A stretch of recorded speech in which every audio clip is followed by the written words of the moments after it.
Halo guys, kita dari kelompok satu. Di sini kita akan menjelaskan fenomena yang biasa terjadi di lingkungan sekitar kita menggunakan pendekatan psikologi kognitif. Sebelum ke materi, lebih baik kita kenalan dulu ya. Kami dari kelompok satu dengan ada saya sendiri Dinda Permata dengan NIM 182 dan Saya Hairunisa Putri dengan NIM 205. satu lagi ada Farhan Fadila tetapi tidak bisa mengikuti karena dikarenakan ada halangan. Nah, langsung aja ya ke materinya. Kita tonton dulu nih fenomena yang biasa terjadi di lingkungan sekitar kita. Kita lihat dulu ya videonya. Emangnya pada tahu ini apaan semua? Ini ginger, bawang. Ginger mana? Sudah ginger. Yeah, right? No.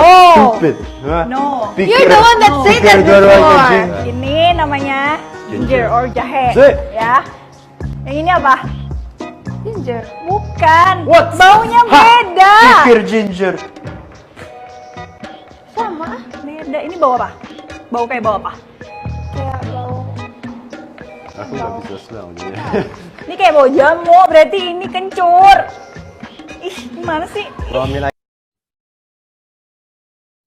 Nah, fenomena tersebut pasti sering banget kan terjadi di lingkungan kita. Kalau misalnya kita masukin ke pendekatan psikologi kognitif, itu bakal masuk ke bagian yang mana ya, Caya? Menurut aku sih itu bakal masuk ke materi mental imagery ya, Din ya. Mental imagery. Oh, mental imagery itu yang pembayangan visual terkait suatu objek yang tidak ada di hadapan kita kan, terus kita berusaha buat ngebayangin objek tersebut. Itu bukan sih, Cak? Iya, kayak gitu. Terus mental imagery juga ada tuh terjadinya proses terbentuknya mental imagery tersebut. Nah, di sini tuh ada dua pendapat atau dua pendekatan. Yang pertama itu ada dari pancode analog, yang kedua ada pendekatan kode proposisional. Yang pertama itu ada mental image tersimpan di kode analog. Ini tuh pendekatan kode analog. Pendekatan ini yang memandang bahwa kita bisa membayangkan suatu objek karena sebenarnya kita itu menganalogikan objek tersebut atau objek yang kita bayangkan dengan objek fisiknya. Kemudian juga pendekatan mental imagery ini sangat berkaitan dengan persepsi. Terus yang kedua ada mental image tersimpan dalam kode proposisional.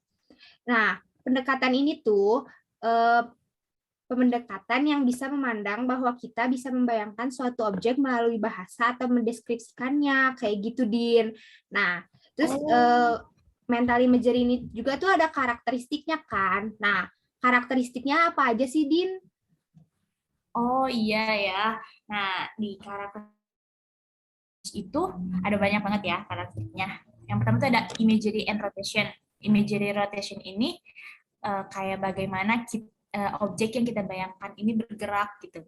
Biasanya waktu yang dibutuhkan untuk rotasi dalam mental image ini tergantung pada tingkat rotasi atau seberapa derajat rotasi pada objek tersebut berputar. Terus yang kedua itu ada imagery and distance.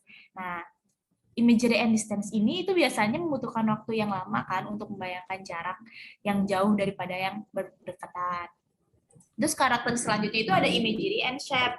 Nah, imagery and shape ini ketika kita membayangkan bentuk dengan ukuran yang sama, kita ini memerlukan waktu yang lebih lama untuk memutuskan apakah pada dua objek itu berbeda ataupun sama. Terus selanjutnya itu ada imagery and interference ya. Interference itu yang maksud itu adalah gangguan.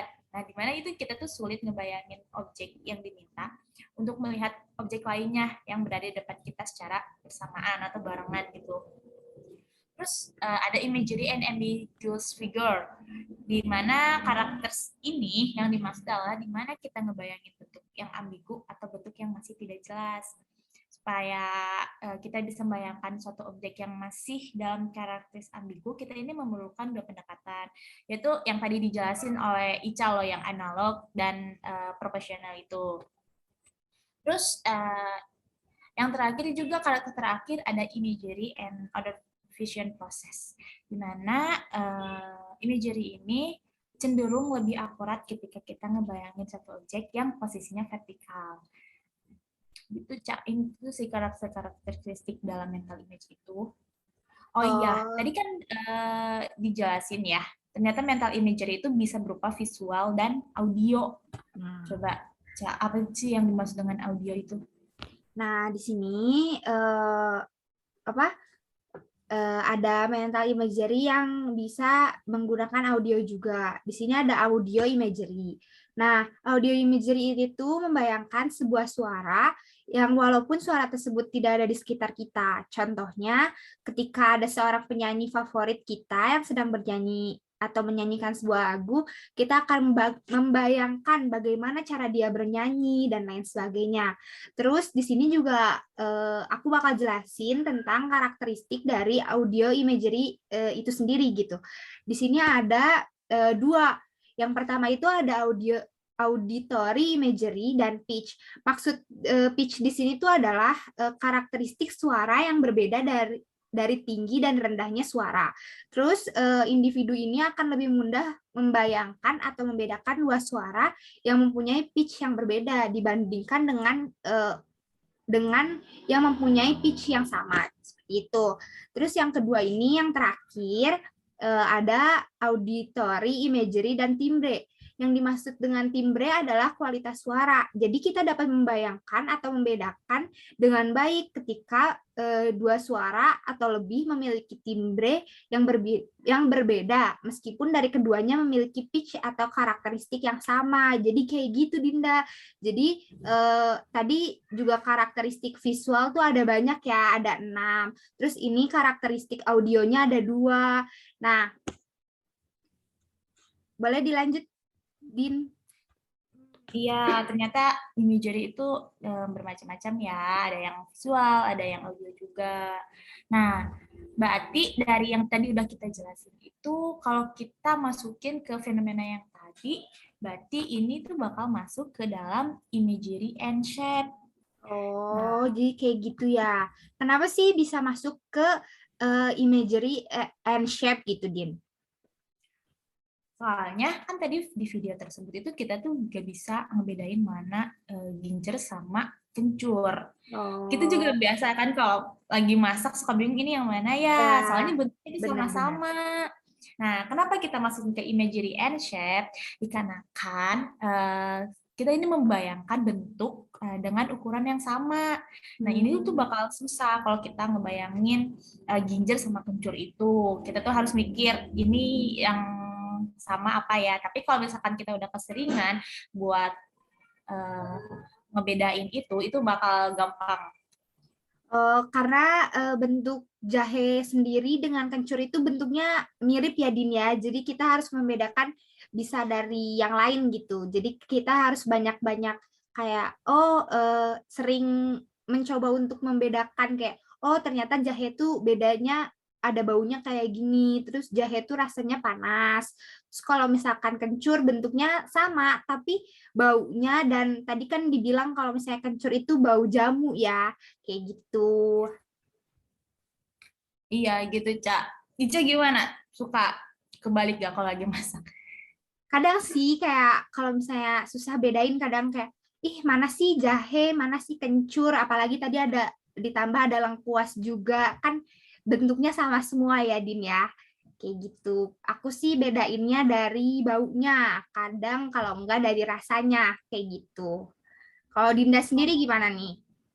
Kalau aku juga ya sih, kadang suka bingung mana ya ini jahe, mana kencur gitu kan. Soalnya bentuknya bener-bener sama. Aku ngebedainnya sih kayak aku buka agak disobekin, bukan disobek, agak dipatahin gitu loh. Jadi kayak tahu, oh yang kencur kayak gimana, jahe kayak gimana, gitu. Oke deh. Oke. Nah, tadi kan udah dijelasin ya. Berarti kesimpulannya itu fenomena yang biasa kita terjadi itu yang atau video yang kita tampilin itu termasuk kalau kita analogikan ke dalam mental imagery ini termasuk ke dalam image and set ya. Oke deh, kesimpulannya itu kayak gitu. Nah, kayaknya cukup segini dulu ya dari kita, karena kan durasi kan ditambah emang jadi oke deh, kita sekian dulu ya materi yang kita sampaikan. Semoga kita langsung tutup aja nih ya, Ca ya. Boleh. Oke guys, mungkin segini dulu ya podcast dari kita, dari kelompok 1. Semoga apa yang kita sampaikan, yang materi kita sampaikan ke kalian semua ini bermanfaat. Dan maaf juga kalau misalkan banyak kekurangannya. Dan kami dari kelompok 1 Pamit undur diri. Oh iya, pamit undur diri. Ya, sekian dari kami. Wassalamualaikum warahmatullahi wabarakatuh.